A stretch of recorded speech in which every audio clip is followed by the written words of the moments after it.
أما بعد فقد قال الله تبارك وتعالى وقوله الحق وهو أصدق القائلين بسم الله الرحمن الرحيم وما آتاكم الرسول فخذوه وما نهاكم عنه فانتهوا واتقوا الله إن الله شديد العقاب صدق الله العلي العظيم. صلوات بيجي محمد.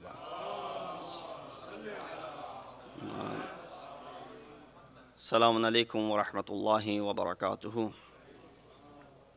Before I begin, condolences to Imam of our time, and as well as all of you mu'mineen and mu'minat, for the sad occasion when we are commemorating the Shahadat of Khatun Jannat, daughter of Seal of Anbiya, wife of Amir al-Mu'mineen, and the mother of Imam Hassan and Imam Hussain, Sayyida Shabab Ahl Jannah, Janab Fatima Zahra, Salamullahi alayha. The verse in which Allah subhanahu wa ta'ala is addressing by saying, وَمَا آتَاكُمُ الرَّسُولُ فَخُذُوهُ وَمَا نَهَاكُمْ عَنْهُ فَانْتَهُوا. Whatever, and there's no qaid, and there's no limitation, whatever Prophet has given to you, accept it, take it. And whatever he has made forbidden upon you, stay away from it. This is as clear as instruction as it gets in Quran. Wattaqullah, fear Allah subhanahu wa ta'ala. Inna Allah shadidul iqab. Indeed, Allah subhanahu wa ta'ala is very severe in taking his revenge. The word revenge coming at the end, iqab, tells you that there will be people who might not take what Prophet has left, and might neglect what Prophet has left, and might perform things which Prophet has made forbidden.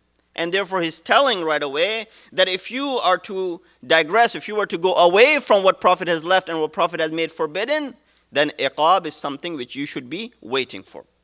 Here in this regards, we have many traditions that we can discuss. My discussion tonight, very quickly inshallah, will be fourfold. We will be talking about the following four things. Prophet said, Fatima is part of me. Fatimatu bada'atum minni. A very famous hadith that you all have heard many times, that Fatima is part of me.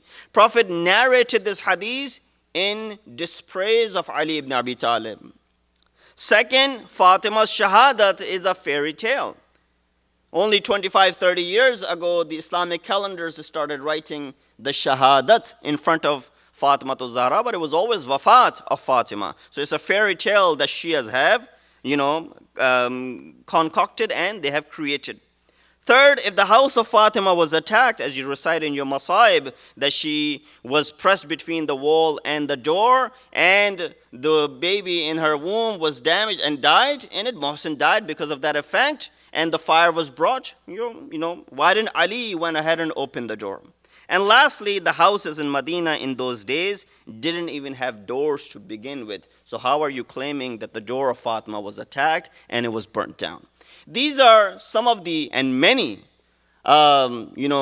contradictions which are produced and which are, manufactured in order to give the history or to, distort the historical facts.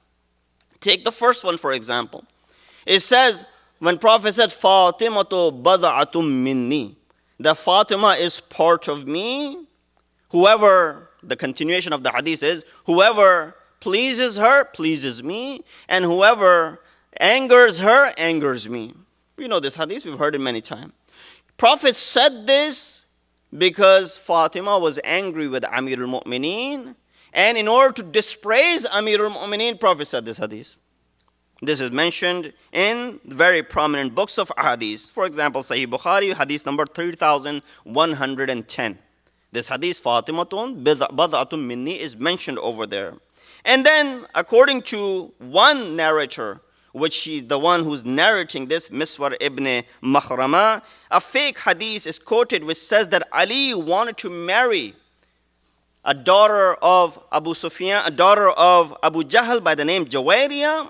While he was married to Fatima Zahra, Prophet angrily said this. Any woman would be opposed of this, let alone Fatima. She complained it to Rasulullah. Rasulullah came to Ali and angrily said to him, "O Ali, Fatima is part of me. Whoever angers Fatima indeed angers me. And whoever angers me angers Allah subhanahu wa ta'ala." By this action, you're making Fatima angry, and in result, you're actually making Allah subhanahu wa ta'ala angry, and therefore, refrain from marrying anyone while my daughter is still alive. This is the whole background of the doubt which is being created as far as the status of Amir al-Mu'mineen is concerned, just to show that why do you call him to be infallible? He's prone to making mistakes. There are many mistakes that are associated with Amir al-Mu'mineen in such books of ahadith, where Ali ibn Abi Talib was leading salat and he made a mistake. People corrected him from behind and he corrected the mistake and he continued on leading the salat, and so on and so forth. Let's focus on this shubha, this doubt which is being created as to Prophet Ali wanted to marry this lady by the name Juwayriya, daughter of Abu Jahl, while he was still married to Janab Fatima Zahra. Based on the testimony of the scholars of Rijal, such as Ibn Hajar in his book Al-Isaba, he said Miswar ibn Makhrama, narrator of this hadith, was born in the 2nd year of Hijrah. Keep in mind these dates. Let me just give you a history lesson very quickly. Prophet comes to Medina, which is the beginning of Islamic calendar, Hijri year. 2nd year of Hijrah is when Janab Amir al-Mu'mineen and Fatima Zahra salamullah alayha get married. La Muhammad wa alim. Therefore, Imam Hassan Mujtaba was born the next year, Imam Hussein was born the following year, and then Janab Zainab was born the following year, and that's how the children of Amir al-Mu'mineen and Janab Sayyidah were born, 3rd, 4th, and 5th year consecutively. This person, who is the narrator of this hadith, which is mentioning that Prophet was angry with Ali, so he said, Fatimatu bad'atum minni, himself is born when? 2nd year of Hijrah, when Amir al-Mu'mineen is marrying Janab Sayyidah that year. Here we see, similarly, a scholar of Ahl Sunnah from Al-Azhar wrote in his book Fatima Zahra, page 170, he says, the narration about the proposal from Ali to Juwayriya was also in the 2nd year after Hijrah. So you go ahead and put these two things together, that Amir al-Mu'mineen is marrying Janab Sayyidah in 2nd year. Now the proposal for Juwayriya is also in the 2nd year of Hijrah. And this person was born, who's the narrator of this hadith, himself was born in the 2nd year of Hijrah. Therefore, the narrator, Miswar, was not even born at the time when Amir al-Mu'mineen is proposing to the daughter of Abu Jahl. We see the Juwayriya, daughter of Abu Jahl, was kafir until the 8th year of Hijrah. Only after Fatih Makkah, the conquest of Makkah, that, people by force or whatever you want to call it, just to not reveal, just to survive, they embraced Islam, which to even this day, people are misled. The person who did not reveal his religion, people think that he left this world as a kafir, but the one who just to save his life in front of others said, yes, I believe, I bring Islam, people praise that individual. But nonetheless, that's another story. Only in the 8th year after Hijrah, after the conquest of Makkah, when Abu Jahl and the likes of him are the ones who embrace Islam, thus his daughter, who was still with him, was still kafir. How is it possible for Amir al-Mu'mineen to extend a hand out to a daughter of a kafir, who too is also a sworn enemy of Rasulullah in the 2nd year of Hijrah? Juwayriya hadn't even moved to Medina in the lifetime of Prophet, so these events could not even have taken place. Thus we see that this claim by Miswar ibn Makhwar, who's mentioning in this hadith, saying that Fatimatu bad'atum minni, was said by Rasulullah in order to go ahead and dispraise Ali ibn Abi Talib because he wanted to marry daughter of Abu Jahl, Juwayriya. Salawat biji Muhammad wa ali Muhammad. Second doubt which is created, inshallah we'll have a summary at the end, is that the wafat or the shahadat of Fatima Zahra is also a fairy tale. She died tabi'i maut, she naturally left this world. She was not martyred, there was nothing which hurt her or harmed her by which she ended up dying. So there's no shahadat for Sayyidah. And even 25, 30 years ago, the calendars all mentioned wafat of Fatima. Only now you see that it is mentioned shahadat of Fatima. This is again something which is mentioned by the Wahhabis as far as the shahadat of Janab Sayyidah is concerned. Answer to this doubt Ibn Taymiyyah in his book Minhaj Sunnah, page 220, writes that workers of the first Khalifa entered the house of Fatima by force. That's Ibn Taymiyyah. We all know who Ibn Taymiyyah is and his background as to the things that he has produced. He's the one who's narrating in his book Minhaj Sunnah, saying what? That the workers of the first Khalifa entered the house of Fatima by force. He writes that. Second, Juwayni, teacher of Dhahabi, one of the very important scholars of Ahl Sunnah, he said in Faraid al-Samtain that Prophet said Fatima will die maghmuma, makhsuba, and maqtula. She will leave this world in grief. She will leave this world while her rights were usurped, makhsuba, and she will leave this world maqtula. Who do we refer to as maqtula? Maqtula is the one who has attained the level of shahadat. That's why there's a verse in Quran in regards to qital. Ya ayyuhar rasul, harrid al-mu'minin. O Rasul, prepare your men for qital. Prepare your men to go for jihad. Prepare your men for qital. The word qital in regards to shahadat is mentioned as far as these people are concerned. Lastly, we see Marhum Kulayni narrates from our sixth Imam, Imam Jafar as-Sadiq alayhi salatu wasalam, who then doesn't use the word maqtula. Instead, he uses the word, our mother Fatima was shahida. He uses the word shahida for her. And Shahrastani quotes Nazam that the baby died in the womb of Fatima due to that attack. So people mentioning that Shahadat of Fatima is a fairy tale. It's the wafat that had taken place. All of these historians have addressed the death of Fatima as the shahadat, so therefore there's nothing new in that anywhere. And if the word of wafat was used, for example, 30 years ago, we buy that yes, the word of wafat was used in the calendars, only now they are using the word shahadat. There's nothing wrong with that either, because the concept of the word of wafat sometimes goes beyond the natural death. Rather, it also encompasses the shahadat of an individual as well. And I'll give you a few examples in front of you. For example, we read in regards to the martyrdom of Imam Hussein alayhi salatu wasalam, known as Sayyidu Shuhada. There's no doubt about the shahadat of Imam Hussein. Yet what Prophet says, he said, Ama inna ummati faman zarahu ba'da wafatihi kataballahu lahu hajjatan min hajaji. That yes, as far as my ummat is concerned, whoever visits you after your death, wafat, Allah subhanahu wa ta'ala will write hajj for you amongst my hajj that I have performed. So here we see Prophet is using the word wafat for Imam Hussein, who's Sayyidu Shuhada.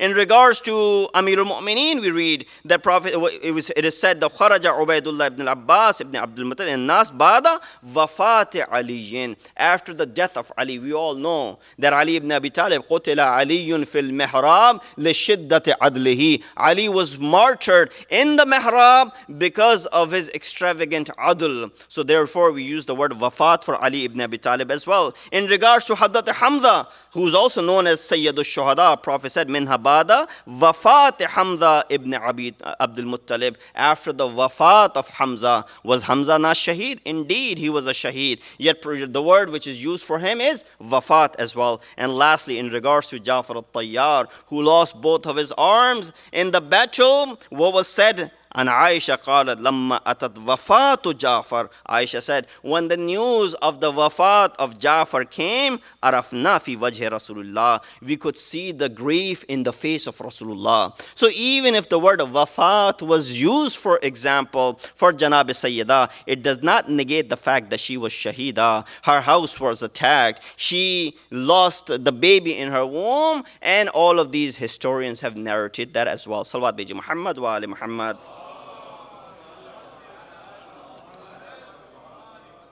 The third doubt which is created is that when the door was attacked, okay, we believe you that Fatima's door was attacked. But when the door was, and you look at how systematically these doubts are going. First one was in regards to go ahead and displease and to show that Ali and Fatima there was a rift between the two of them, as any married couple usually do. Second goes ahead and shows that she was never martyred, she died naturally.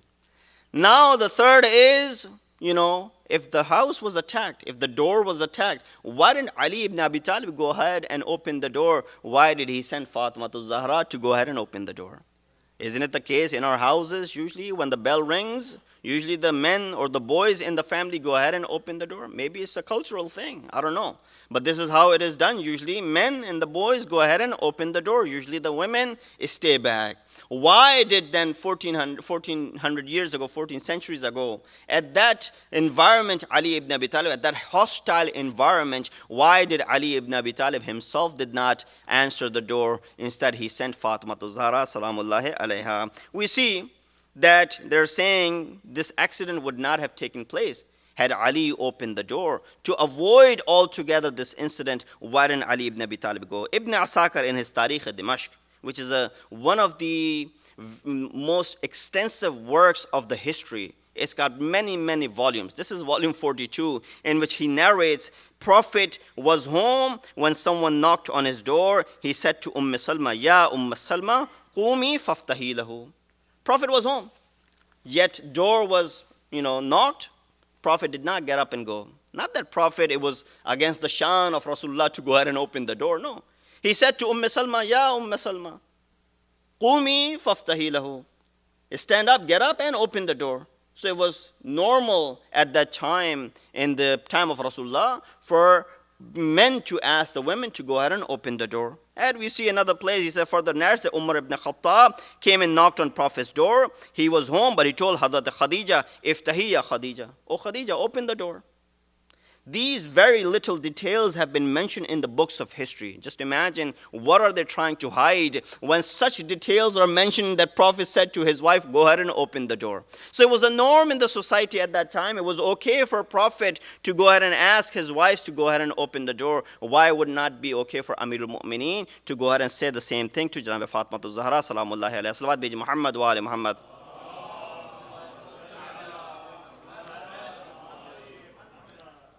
Please send the salawat.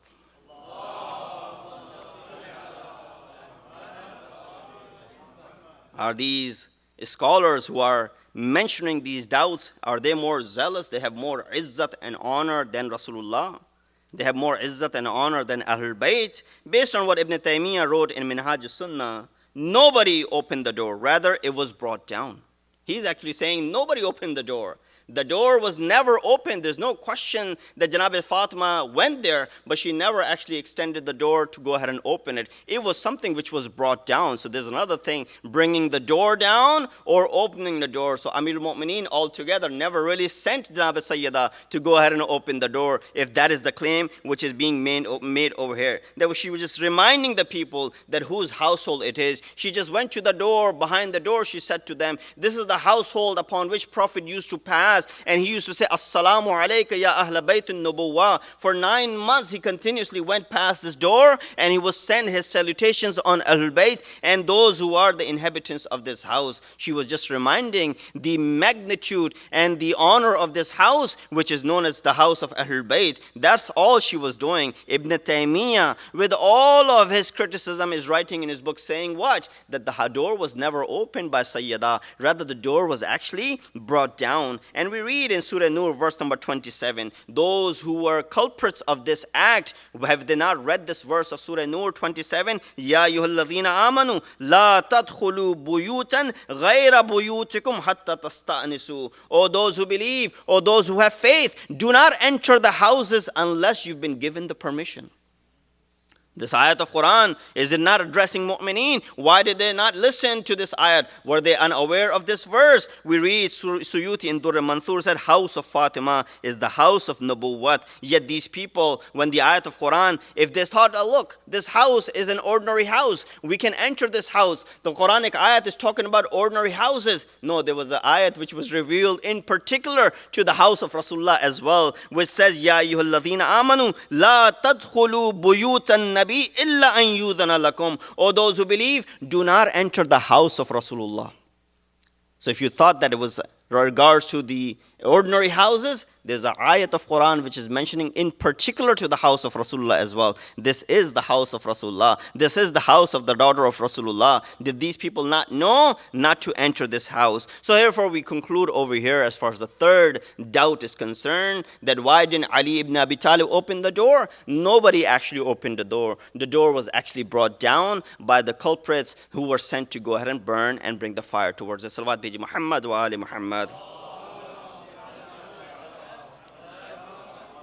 Once this is proven, they say, well, your whole argument is baseless. Why? Back in that day, there weren't any doors in the houses. People did not make doors. There was this hasir, this curtain which was very thick, which was hung in front of the houses to obviously keep an onlooker from looking inside. But there was no concept of doors back then in Arabia. At least in Arabia, they didn't have any concept of doors. Again, this ayat, this doubt which is created out of ignorance shows us the knowledge of these individuals that they have not studied the Quran at all. Here we see that this could be actually answered not through ahadith, this could actually be answered through the ayat of Quran. We read in Surah Nur, verse number 61. It says, وَلَا عَلَى أَنفُسِكُمْ أَن تَأْكُلُوا مِنْ بُيُوتِكُمْ أَوْ بُيُوتِ آبَائِكُمْ. It says that it is okay for you to, and there's nothing upon you, if you were to enter these houses and eat from them. So here I'm giving you, these are the houses which you can enter without the permission and you can eat from. Let's see. It says, أَن تَأْكُلُوا مِنْ بُيُوتِكُمْ أَوْ بُيُوتِ آبَائِكُمْ. You can eat from your own houses. Enter your house and you can eat. Nobody's going to stop you. أَوْ بُيُوتِ آبَائِكُمْ. The houses of your fathers, your mothers, your family. أَوْ بُيُوتِ أُمَّهَاتِكُمْ. Mention Aba and Ummahat separately. Houses of your father, houses of your mother. أَوْ بُيُوتِ إِخْوَانِكُمْ. The houses of your real brothers.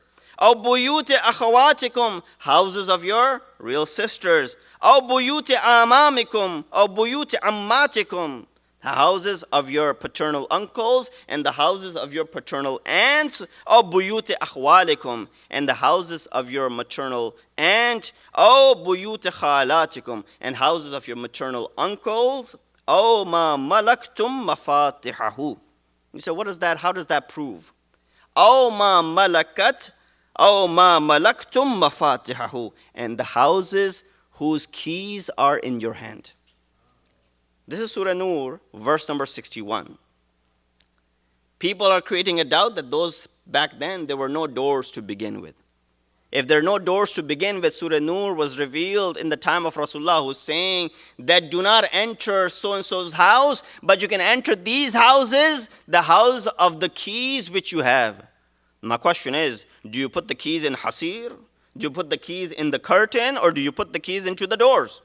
Definitely, there must have been doors back then, and these doors had keys as well. Forget about the time of Rasulullah. Even prior to the time of Rasulullah, it is mentioned when Qarun came out with his Jahu Hasham, it's just to honor, to show the people what he has. There were 70 carriers or camels which were carrying the keys to the khazain and the treasures of Qarun. Forget about how much treasures he had.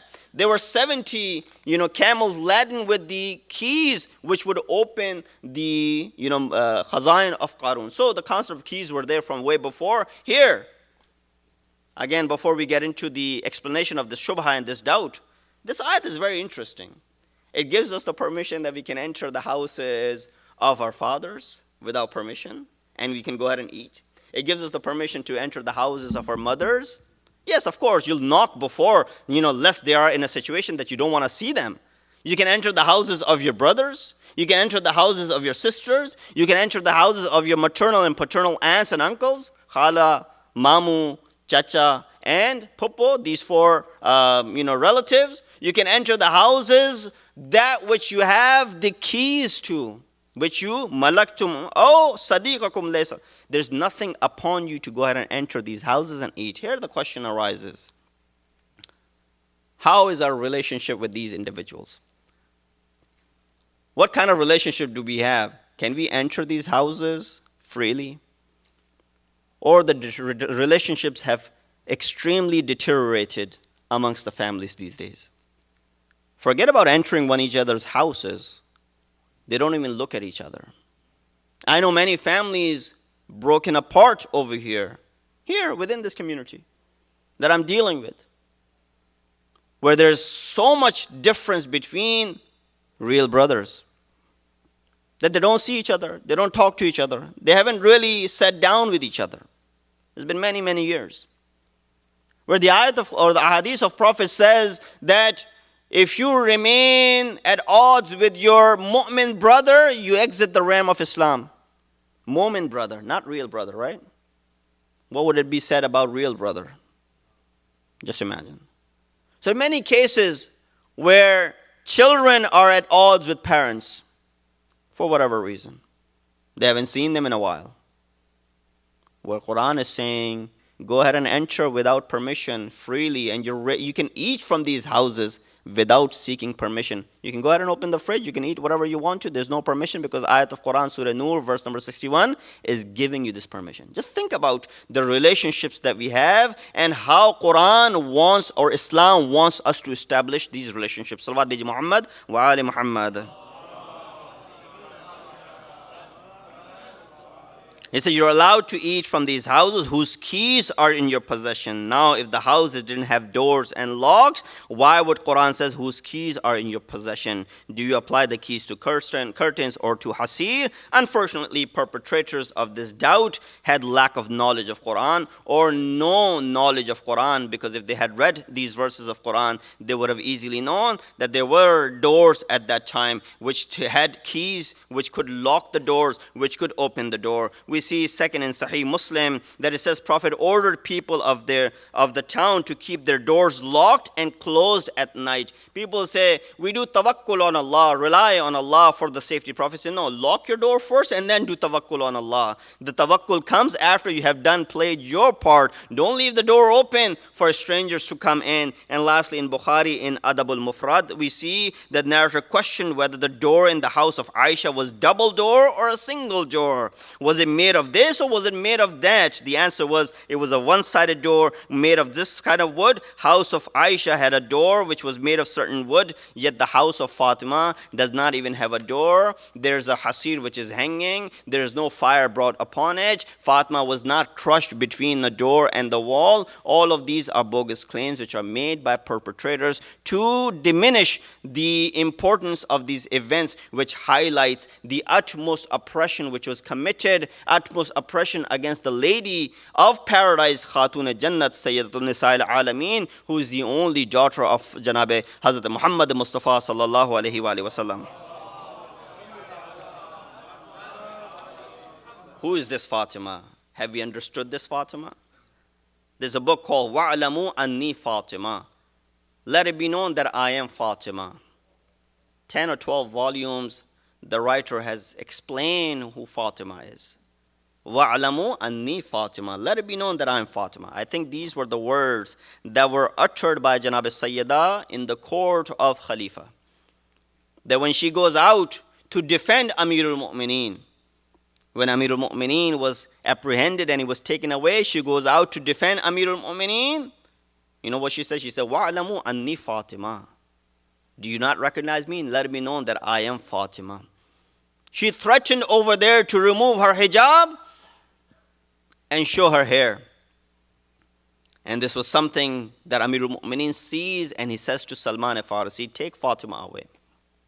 Take Fatima away, because I see that Tufan is coming towards Medina. It will engulf it and it will destroy everything in Medina.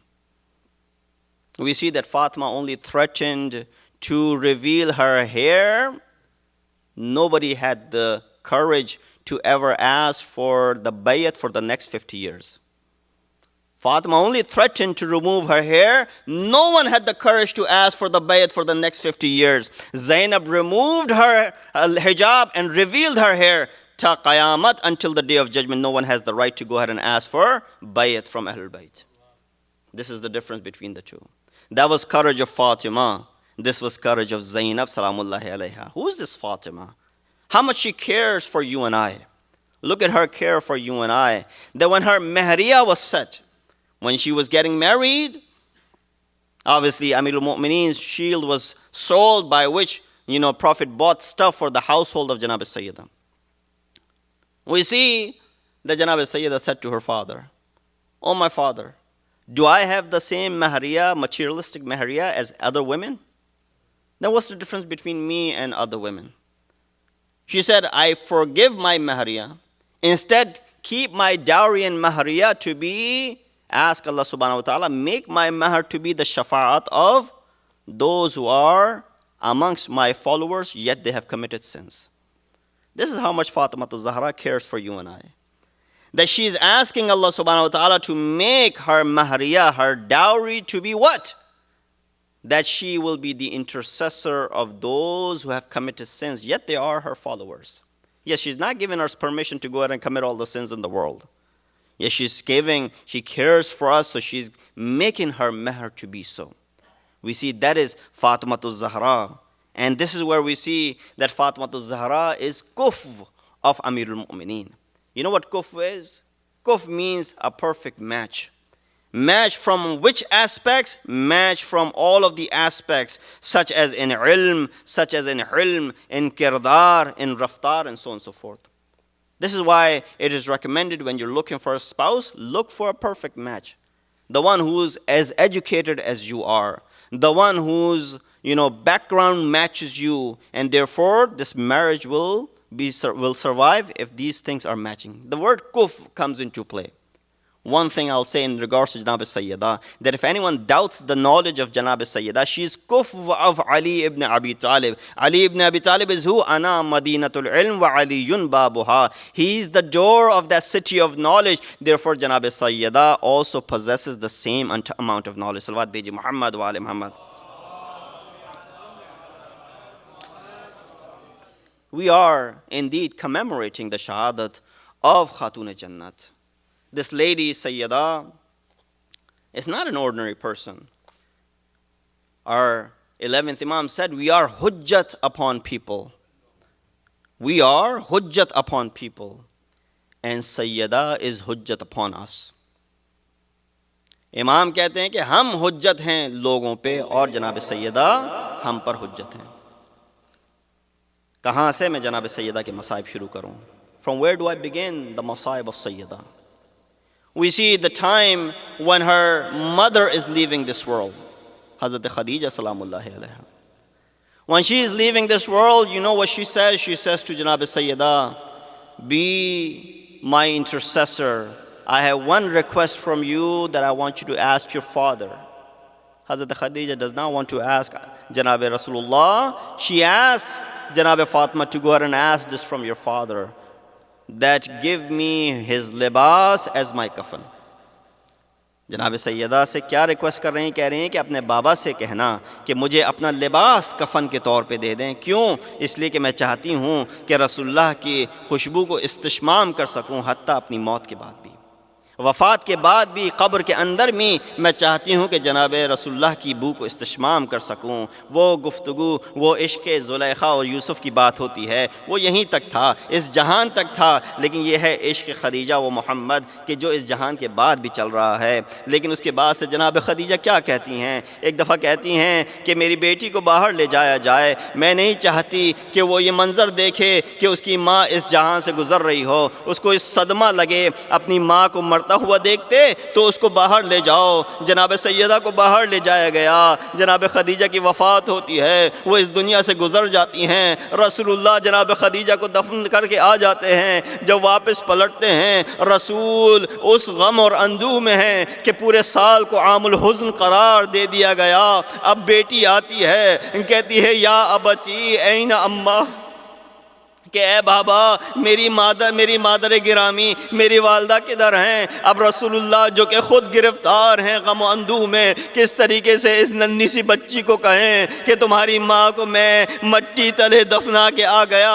رسول کچھ کہہ نہ پاتے کہ اتنے میں جبرائیل آتے ہیں، کہتے ہیں اے رسول فاطمہ سے کہہ دیجئے کہ خدا نے خدیجہ کو اپنے پاس بلا لیا اور ان کے لیے یاقوت کا قصر بنایا ہے کہ جس کے اندر وہ آرام سے ہیں، پریشانی کی کوئی بات نہیں ہے۔ اس طریقے سے جناب رسول اللہ نے جناب فاطمہ کو دلاسا دیا، لیکن جناب فاطمہ کی مشکلات تو چلتی ہیں۔ اب وہ وقت آتا ہے کہ جب جناب رسول اللہ اس دنیا سے گزر رہے ہیں، اب وہ بھی اس دنیا میں نہ رہیں گے، بس رسول کی وفات کا منظر آپ کے سامنے ہے کہ ایک دفعہ رسول اللہ اپنے بستر مرگ پہ ہیں، بار بار دروازے پہ دستک ہوتی ہے، جناب سیدہ کہتی ہیں یہ کون ہے کہ جو اس وقت آ گیا ہے؟ ارے میرے بابا پہ کیا وقت گزر رہا ہے، اجرکم اللہ۔ رسول اللہ پلٹ کے کہتے ہیں اے سیدہ یہ تمہارے دروازے کی اہمیت اور عظمت ہے کہ وہ شخص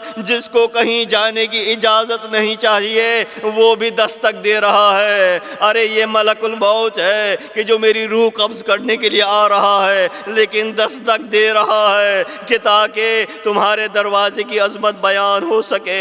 جناب سیدہ کے اوپر وہی مشکلات ہیں۔ رسول اللہ نے ایک بات کہی کان میں، کہا اے سیدہ غم میں نہ آؤ، ارے مجھ سے سب سے پہلے تم ہی آ کے ملو گی۔ بس یہ سننا تھا۔ ایک دفعہ جناب سیدہ کے چہرے پہ مسکراہٹ آئی۔ ہم اور آپ کو اگر کوئی کہے تمہارے مرنے کے دن قریب ہیں تو کسی کے منہ پہ مسکراہٹ نہ آئے گی، لیکن یہ سیدہ ہیں کہ موت کی خواہش ہے اور بابا سے ملنے کی خواہش ہے۔ اجرکم اللہ۔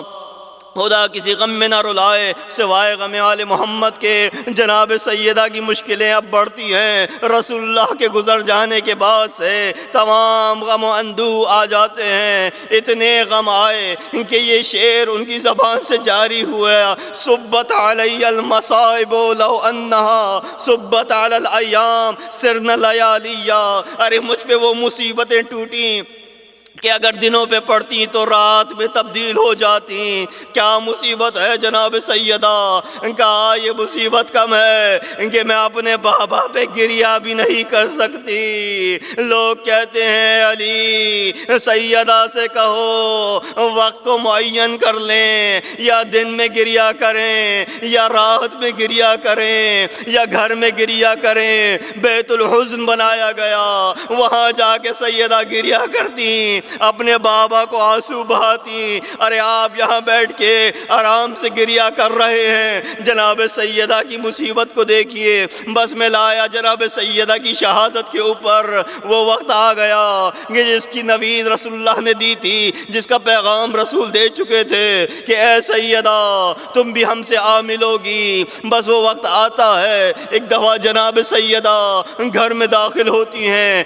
اسما سے کہا میں اپنے حجرے میں جا رہی ہوں، جب تک آواز آئے سمجھنا زندہ ہوں۔ ایک دفعہ جب آواز بند ہو جائے تو سمجھنا سیدہ کی روح پرواز کر گئی۔ بس آواز آنا بند ہوئی، اسما آئی، کیا دیکھا جناب سیدہ اس جہاں سے گزر چکی ہیں۔ حسنین داخل ہوئے، کہا کھانا کھا لو۔ کہا اسما ہم نے کبھی اپنی ماں کے بغیر کھانا کھایا ہے؟ ایک دفعہ جواب دیا اسما نے، حسنین اب آپ کو عادت کرنی پڑے گی ارے ماں کے بغیر کھانا کھانے کی۔ لیکن اس سے پہلے آپ دیکھیے کہ اگر کسی کی ماں کا انتقال ہو تو لوگ گریہ کرتے ہیں، بچوں کو صبر آ بھی جائے تو بیٹیاں گریہ کرتی ہیں۔ زینب اور ام کلثوم کی کیا حالت ہوگی؟ اجرکم اللہ، گریہ کرنا چاہتی ہوں گی، لیکن علی بن ابی طالب نے کہا اے زینب اے ام کلثوم گریہ نہ کرو، سسکیوں میں تبدیل کر دو۔ ارے سیدہ کی وصیت پہ عمل نہ ہو پائے گا۔ کہا اے سیدہ نے کہ مجھ کو رات کی تاریکی میں بغیر ان لوگوں کو بلائے ہوئے، بغیر اطلاع دیے دفنایا جائے۔ اگر تمہارا گریہ بلند ہوا تو یہ لوگ آ جائیں گے۔ دیکھیے زینب اور ام کلثوم کی مصیبت کہ کس طریقے سے اپنے گریے کو روکا ہوگا، سسکیوں میں تبدیل کیا ہوگا۔ بس امیر المؤمنین نے جنازہ تیار کیا، کہتے ہیں 7 مختلف مقاموں پہ جناب سیدہ کی قبر کا نشان بنایا، ایک گھر کے اندر، ایک جنت البقیع میں، ایک روضہ اور ممبر کے درمیان، اور مختلف جگہوں پہ، تاکہ یہ اشقیاء جناب سیدہ کی قبر کو نبش نہ کر سکیں۔ ایک دفعہ جب جناب سیدہ کے جنازے کو لے کے جا رہے تھے، رسول امیر المؤمنین نے کہا ہلما، اے میری اولاد، اے میرے بچوں، آؤ اپنی ماں سے وداع کر لو۔ حسین سب آ گئے مگر حسین نہ آئے۔ کہا میں جب تک نہ آؤں گا، جب تک میری مادر گرامی اس طرح سے نہ بلائیں گی جیسے ہمیشہ بلاتی تھیں۔ کفن کے بند کھلے، ہاتھ بلند ہوئے، سیدہ نے حسین کو آغوش میں لیا، تابوت سیدہ اٹھا۔ الا لعنت اللہ القوم الظالمین وسيعلم الذين ظلموا أي منقلب ينقلبون. Oh Allah, please accept our ibadat tonight. Oh Allah, we've committed a lot of sins. Please forgive our sins. Oh Allah, give us the ability to follow the teachings and the footsteps of Masumeen alayhim salatu wassalam. Oh Allah, give us the ability and the strength to follow the teachings of Janab Sayyida salamullahi alayha. Oh Allah, hasten the zuhur of our awaited Imam. Make us among the helpers and the soldiers of Imam. Wa akhiru da'wana alhamdulillah rabbil alameen.